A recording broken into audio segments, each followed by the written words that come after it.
What is atom?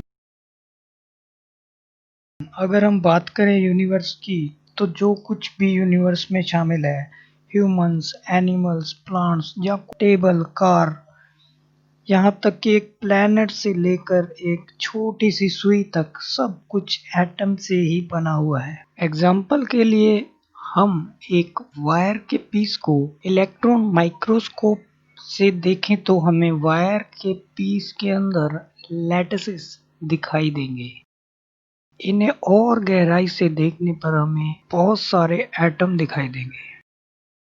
Copper के सभी atoms एक जैसे होते हैं जो मिलकर कॉपर बनाते हैं। इसी तरह कार्बन में सभी एटम्स एक जैसे होते हैं जो मिलकर कार्बन बनाते हैं। इसी तरह हमारे पास 118 तरीके के एलिमेंट्स हैं, जहां आप कह सकते हैं कि 118 तरीके के एटम्स हैं जो हमने अभी तक फाइंड कर लिए हैं।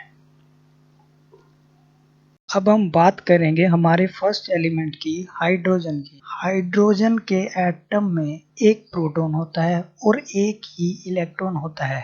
हमारा फर्स्ट पॉइंट यही है कि किसी भी एटम में जितने नंबर ऑफ इलेक्ट्रॉन्स होंगे उतने ही नंबर ऑफ प्रोटॉन्स होंगे। और हमारा सेकंड पॉइंट है कि इलेक्ट्रॉन में हमेशा नेगेटिव चार्ज होगा और प्रोटॉन में हमेशा पॉजिटिव चार्ज होगा। और एक इम्पोर्टेंट पॉइंट है कि हाइड्रोजन एक अकेला एलिमेंट है जिसमें न्यूट्रॉन नहीं होता। तो ये बात आपको हमेशा याद रखनी है हाइड्रोजन के केस में। अब हम बात करेंगे सेकंड एलिमेंट की, हीलियम की। हीलियम के एटम में 2 इलेक्ट्रॉन होते हैं और 2 ही प्रोटॉन होते हैं।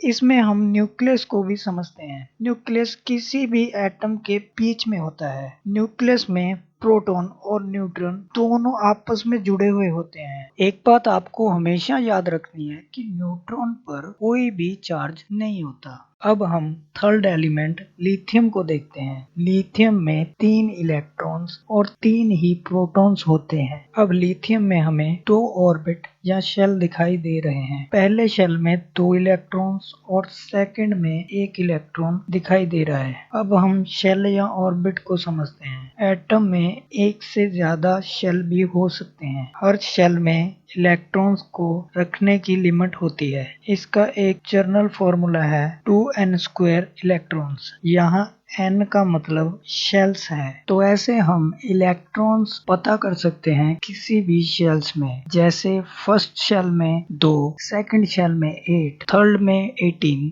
और फोर्थ में 32।